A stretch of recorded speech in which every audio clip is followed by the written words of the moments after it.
Hey everybody, today is Thursday, October 12th, 2023, and we are in Devon, Pennsylvania today. And the reason why we are in Devon, Pennsylvania is because I decided to come out to a church that I drove past a couple of months ago and thought, you know what, someday I got to pull over and check this church out because they have a historical marker. It's a beautiful church. There's a beautiful cemetery here. I was just intrigued, and I've never stopped here before, so I figured today would be the day that we stop at the Baptist Church in the Great Valley. Look at that, established 1711. Look at this beautiful church, founded 1711, building erected 1805, and remodeled in 1871. I love the look of this stone church. It is absolutely beautiful with the bell steeple up there. You can see there's actually an old cast iron bell up there as well that I can imagine they probably still ring to this day. And on top of that, again, they do have a historical marker here, which is what made me kind of realize and look over at this church in the first place. It says the Baptist Church in the Great Valley, organized in 1711 by Welsh families. It is the third oldest Baptist church in the state and the mother of 8 nearby congregations. The present building, the second, was erected in 1805. That is awesome. I love historical markers, and I love a good old cemetery. And this church has a good old cemetery. Look at this. The most interesting thing, though, is I'm seeing that some of the graves are marked by numbers. Now, I'm not entirely sure how we find out who's buried here. I was really hoping maybe there'd be some kind of map or something like that, a little I don't know, some little pamphlet holder or something where you could take a pamphlet out and it would tell you all about who's buried here. But I don't see anything like that, so I'm not entirely sure who is buried here. Maybe we could look it up online. I'm gonna go see if they have a website and try to find out who's buried, because my assumption is if there's numbers, if the graves are numbered, there's probably a reason. Okay, so yeah, sure enough, you go to their website and they have a whole thing that says tour our historic cemetery. And once you go there, they do have the actual markers listed on the website, telling you why each marker exists. I see 7 and I see 5, so they're, I guess, not in any specific order. In fact, I don't see any other markers. I mean, they must be around somewhere. I have no idea. So I guess we'll find out what 7 and 5 are, and then we'll just walk around this amazing looking cemetery. Oh, there's 8 over there. And we'll see what else we can find. I really do wish I had some kind of pamphlet to read off of, because I'm not going to remember all this information as I'm showing you these graves. But this is Leonard Fletcher. He was a minister here at the church for a while. He was also a member of an anti-slavery society here in Pennsylvania, which is pretty awesome.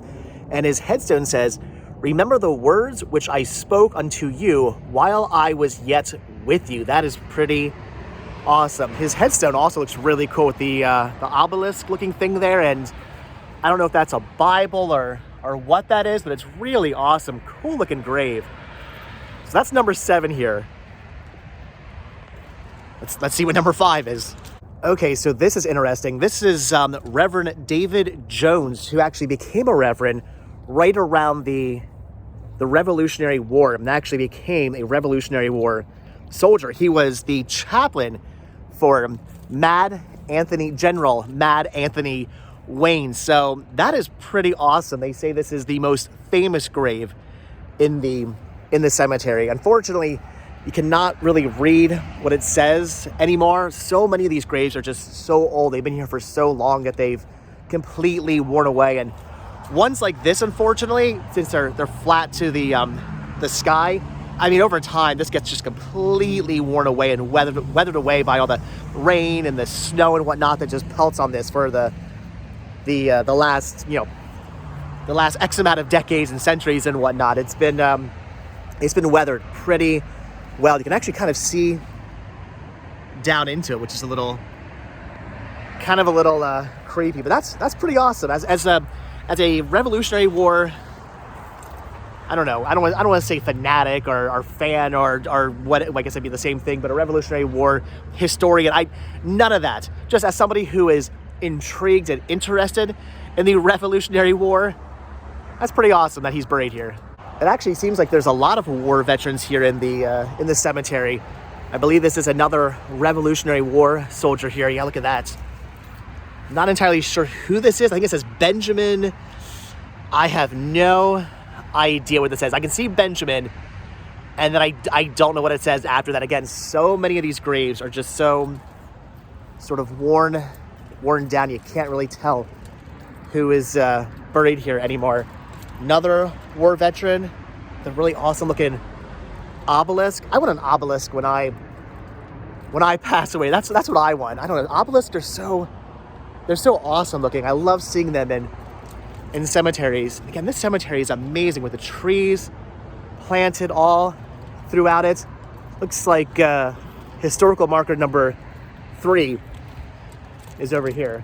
Number 3 marks the grave of Reverend John Davis. Unfortunately, once again, you cannot read his tombstone. You can barely even make out that there's anything written on it at all. But he was the longest serving minister here at the church. 46 years serving as a minister here at this church. But again, unfortunately, you cannot really read his headstone. You can kind of tell there's a little bit of writing there. It seems that this side is a little bit more preserved than that side for whatever reason. But unfortunately, you can't read it anymore. That's a shame that so many headstones are like that. Thankfully, these people aren't necessarily forgotten, but it is a shame that you can't just walk up to that tombstone and go, "Oh, that's Bob Smith." You really have no idea who's buried there anymore.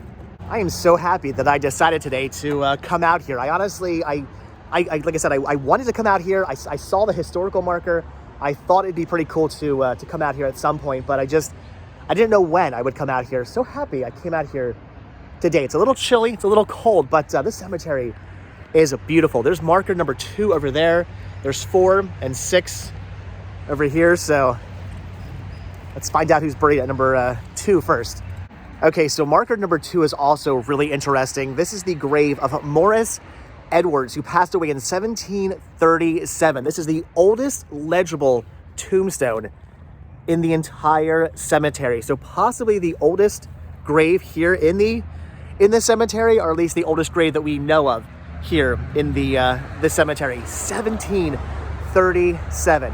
I realize for many of you living in other countries, maybe that doesn't seem that long ago to you, but here in the United States, 1737 does seem like a heck of a long time ago. That's pretty awesome. We got Morris Edwards buried right there. 1737. Passed away in 1737. I always find it interesting that so many animals choose to make their homes in graves. I see that all the time. Every time I come out to a cemetery, I always see structures like this, graves like this. And they always have groundhogs or whatever that have buried their way underneath them. I always wonder if they've actually disturbed the remains of whoever's buried here, because back in the day when they used to bury people, they would most likely bury them in a wooden casket, a wooden coffin, and those have definitely deteriorated since the actual burial, which means that any remains that might be under there have definitely been exposed to the elements. They're just in the earth at this point. Although, with that being said, the more I look at this one, this might actually have the remains inside this. This might be a sarcophagus or whatever you want to call it. The actual body might not be underneath this. It might be underneath this slab here. So I'm thinking maybe the actual animal has not disturbed the remains, but I have seen ones where the remains definitely would be in the ground, where the animal has buried their way under. I always wonder if there's a groundhog nestled up to like a skull or something like that. Marker number 4 here marks a pretty impressive looking grave. Check this out. I'm guessing it's some kind of obelisk sort of looking thing. I don't know if you would call this an obelisk or not. I will call it that though. This is for the grave of Captain Benjamin Bartholomew, who also served under General Mad Anthony Wayne. His marker says, was born in Great Valley in the county of Chester, state of Pennsylvania, February 16th, Anno Domini 1752. At the earliest period of the Revolutionary War, he left his plow, I like how it's spelled the British way, left his plow, and with a heart glowing with patriotism, assumed the military garb. He served in a 7 years war in the defense of his country, headed by the gallant Wayne, and after receiving many wounds, gained much honor, and seeing his country free, returned to his plow again. He died on his own fertile and well-cultivated farm, March 31st, Anno Domini 1812, lamented by his relatives and friends, and sincerely regretted by all his neighbors. His remains are here deposited. Look at that. That is pretty awesome. What a spectacular plaque this tomb has. That is pretty awesome. I mean, when I'm buried, I hope my grave has a really awesome plaque like that. Marker number 6 is for the grave of Rachel Cleaver, who, from what I can see online's claim to fame is she participated in a mission with the Cherokee Indians. So I guess she was a missionary. Cool. All right, so this was the marker I was really looking for. It actually does not mark a grave. It marks what was at one point the center of the original log meeting house that sat here on the property. So back in 1722, the original meeting house, the original church sat right here where we're standing now, approximately right where we're standing now. This was the center of the old log meeting house, right here. That's pretty cool. What's also pretty cool are these giant mushrooms. Look at these. They've been eaten by something. Hopefully these are non-poisonous, because whatever was munching on these had their way with that. But wow, those are some gigantic mushrooms. So I believe this brings us to our final marker, number 9, the grave of Phillis Burr, who I'm not entirely sure if she's buried back here or buried up here, or maybe buried in between, because the grave back here does say PB, and the marker is back here, and the flag is back here. But this is the grave that has the inscription on it, and this is the headstone they do show on the website. So maybe these are both for her. I'm not entirely sure. But what's really interesting about this headstone is the fact that the engraving is completely inaccurate.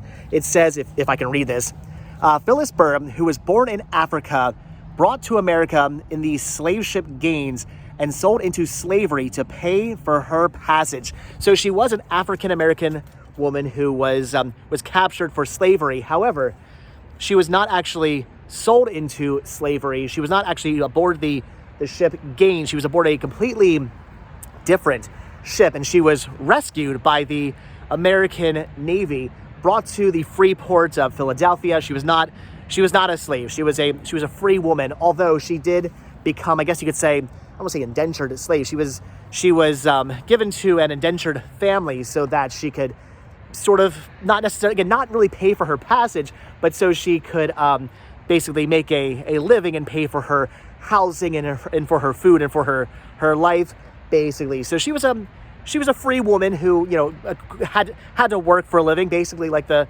rest of us who had to work to put a roof over our heads and to feed ourselves. So the inscription on here is actually completely wrong, which is really, really interesting. I don't know. I think out of all the graves out here, this one right here is the one I find the most interesting. That is weird to think that you could have this whole inscription and all this stuff written about you on your headstone, only to have it all be just completely wrong. I do honestly wonder why some of these graves got markers and some of them don't, because there are a lot of soldiers buried out here. This is Colonel Edward F. Evans, who died in 1844. It says, again, if I can read this, this alone remains. From it, we judge what has been and mourn our loss. Pretty awesome looking headstone here as well. That is really interesting. So I don't know what makes other soldiers get markers and this one not get a marker. I I honestly don't know what the difference is and what earns you the right to have a marker placed by your headstone. But I don't know. I think this one's pretty awesome. I'm kind of torn right now. I don't know what to do. And what I mean by that is I'm finding American flags laying throughout this cemetery. As you can see, there's one right here that's pretty tattered, laying on the ground. Looks like it was probably part of this right here. I believe it was part of probably this grave. But again, the flag has been torn off. So as I drop it, do I try to fix it and make it wave maybe in the wind once again, or do I take the flag and drop it off at a VFW in their flag box where you can take old flags and drop them off so they can be properly disposed of? What should I do? I kind of feel like I'm stealing if I were to take this, but at the same time I feel like the flag needs to be properly disposed of, and hopefully somebody will come out here. I mean, obviously people come out here and put these flags up. I don't know how often, or who for that matter. If you know who comes out here and puts these flags up, let me know. But I would assume that every so often they probably put new flags out here, because these flags don't last forever, clearly. So do I just leave it here for them to come out and take care of, or do I take care of it? I don't know. I'm torn. I feel like, again, I feel like I'm kind of stealing, but I'm not. I feel like I'm trying to do the proper thing. I don't know what to do. All right, well, I guess I kind of did my good deed for the day. I built the flag back up. I just sort of put it through the holes that were already in the flag and put it back on the wooden post. I don't know. Good enough, I guess. I don't know whose grave this is. I can't really read it, unfortunately. Don't know if you guys can make that out or not. I'm not entirely sure, but wanted to put the flag back up the best I can. But again, I'm seeing other flags like this one here that's been, I mean, how does that even happen? Did somebody do that, or is that an accident, or I don't know.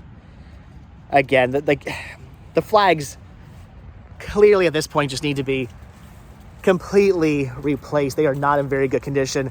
I'll do my part to make them look good again, but they just need to be replaced.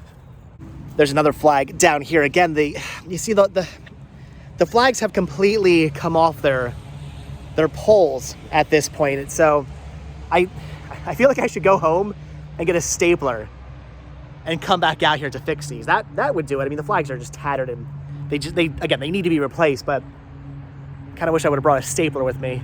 All right, so I kind of fixed this flag as best as I could. This being for the grave of George P. Hughes, born 1827, died 1912. His flag has been fixed the best it can possibly be fixed. My hands are filthy now. The only good thing about the flags kind of being torn from their staples is the fact that the staple holes, well, I mean, it left holes in the flag, and as such, I can kind of just stick the poles through those holes. I don't know. Every time I accidentally rhyme in a video, it throws me off. I never know what to say after I say things like poles and holes. I don't mean to rhyme. I'm a poet, and I didn't even know it. Anyway, so I love headstones like this. Check these out. So they actually had some of these at that pet cemetery I recently visited, which is actually maybe a couple miles in that direction, not very far away at all. But I thought these were really interesting. These metal, sort of weird looking tombstones or grave, not even tombstones, grave markers. They're made of metal, and I guess you can hang flowers or whatnot here on the hooks. These are really, really interesting looking. They just have sort of a kind of gothic, if you will, feel to them. I don't know. I dig these. You don't see these too often. You see normal headstones all the time, but these not so much. So Anna M. Trainer was born October 24th. Ooh, her birthday is coming up. October 24th, 1828. Died July 5th, 1919. Here's W.M. Trainer and Thomas C. Smith. Died December 10th, 1928. I don't know, something about these. walking into the trees. Something about these I find interesting. Something else I've been noticing about this cemetery is a lot of these family plots that at one point had these sort of, I don't know, railings or kind of fences, if you will, that used to mark off their actual plots. Unfortunately, the metal poles are no longer there, stretching from there to there and there to there and across and so on and so forth. I've seen this multiple times throughout the cemetery. You can get a good idea of what it's supposed to look like here. You can see this still has its poles on this side, but not on that side, not over here. So where have the poles gone? What has happened to the metal poles? Where has the fencing gone? I have no idea. I don't know why those would just sort of disappear. I'm guessing maybe they just fell off. I can't imagine they would have like broke, right? I mean, over here you can see the actual part that held them on. That broke off. I guess I can understand why the fence would be taken down here, but on a spot where the kind of holder is still there, I wonder why the poles weren't just put back. I've walked back up to the front of the church because there's a family plot over here I really want to take a look at. I immediately noticed this when I first pulled into the church, but before we do take a look at the plot over there, check this out. You ever see one of these?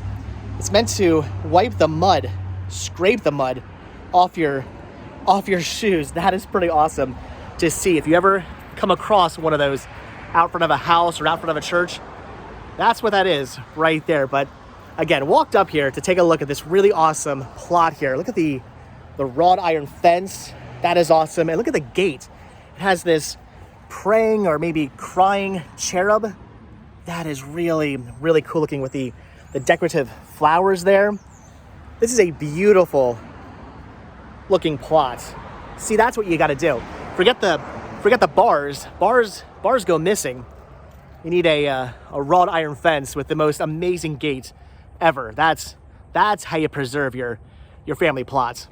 I'm thinking that's just about it for the cemetery. I honestly could walk around here for hours because it is a very large cemetery. It's sprawling. There are so many different graves to take a look at, but I do believe most of the graves kind of towards the back are sort of newer graves, if you will. The graves up front are the sort of more the older ones, if you will. But I love this one here with the anchor on it. I think it says James A. I have no idea what that says. If you can read that, leave a comment down below. But the anchor is pretty awesome. And I'm noticing a really interesting headstone back here also with an anchor on it. Look at this one. I believe this is a zinker. It is. Look at that. So it's actually a metal grade that unfortunately has not held up very well. It's made of zinc. They call these zinkers. I've heard some people call them zinkies, but that sounds way too much like jinkies. I don't like zinkies. I prefer zinkers. So pretty awesome to come across a zinker out here with the awesome anchor on it. John B., son of Stephen and Annie E. Is that Lemmy? I'm not entirely sure. Born April 19th, 1866, died December 15th, 1903. It says, a light is from our household gone. A voice we loved is still. A place is vacant in our home that never can be filled. What an awesome inscription there. And again, Lemmy, right? L-E-A-M-Y, Lemmy. I think it's Lemmy. So that is awesome. And again, it's an old zinker. That is pretty awesome to see. All right, guys. So yeah, I do think that's just about going to do it for this cemetery. Like I said, I could walk around a whole heck of a lot more. There's a lot more graves to see. The cold weather has sort of gone away. The sun has come out. It's actually getting very, very nice out. But I'm thinking that is going to do it for the cemetery. Although, before we do leave the property, I'm noticing something pretty amazing here sitting in the back of the property that we have to take a look at. I have no idea why these are parked here, but these are impressive. I don't know if these are always here, or maybe these have something to do with a burial that's happened, or maybe they just asked if they could store these here. I don't know, but I am happy these are here. Take a look at these old trucks. There's an old Radnor Firetruck here. Look at this, an old pumper truck. This is awesome looking. I wonder what the age on this is. I remember climbing around on a pumper truck that looked just like this when I was a kid. Back when my dad was a fire chief, I used to play in the firehouse all the time. My brother and I would climb on these trucks. Back here is where they stored the hoses. We would climb back on top of the hoses. Looks like there's none there at the moment, but basically right here where the carpet is, they would wind hoses back and forth. My brother and I, we would jump up on top of there and play on the hoses all the time. We would climb up into the little seats here all the time. We'd go up into the cabs, pretend like we were driving the fire trucks. That was so much fun. This right here, this brings back some memories. That is really, really cool to see. Look at the bell here. Oh my gosh, hold on. Can we, oh, we can't, can we ring it? That was so loud. We can ring the fire bell. That is awesome.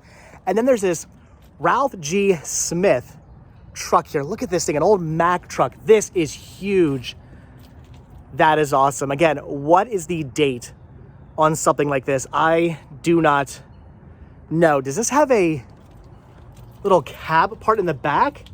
I wonder what this is all about. I wonder if it's like a sleep. No, I was gonna say it's a sleeper cab, but I don't think it is, because you can see in it there. I have no idea. Comments down below. This is just an extra added bonus. Came out here to see the cemetery, and I'm getting to see these awesome trucks. This is pretty cool. Again, extra added cemetery bonus.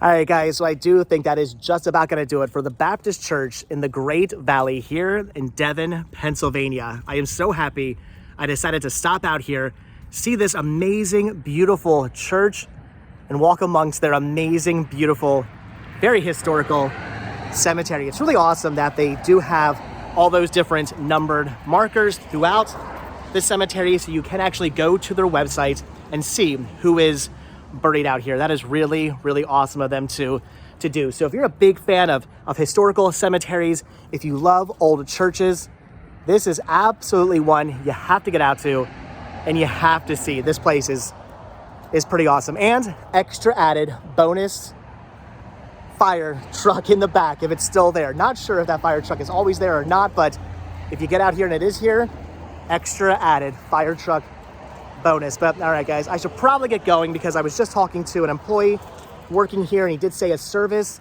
is going to begin in about a half hour, so people will be showing up, and I don't want to be a nuisance, so I am going to get out of here, guys. So anyway, with that being said, thank you guys so much for checking out this video. Be sure to hit the like button, hit the subscribe button, check down below for links to Patreon. If you guys do become a patron, I will send you a postcard every single month from the road. Also, check down below for links to Spreadshirt, where you can grab yourself retro rest stop t-shirts. Proceeds, both from Spreadshirt and from Patreon, do help support the show. They keep the show going. They bring us out to awesome and amazing places like this. So I really do appreciate the support. And if you guys watch this video all the way until the very end, I'm gonna say hashtag cemetery fire truck. If you guys watch this video all the way until the very end. All right, guys, like I said, hit the like button, hit the subscribe button.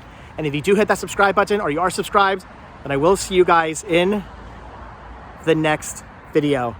Again, this cemetery is so amazing. It is so beautiful. However, before I let you guys go, before I get back into the car, I mean, I've been walking around in this muddy, wet, dewy grass. I, of course, got to clean off the shoes before I get back in the car. All right, there we go. All right, see you guys next video. Thanks for watching. Bye.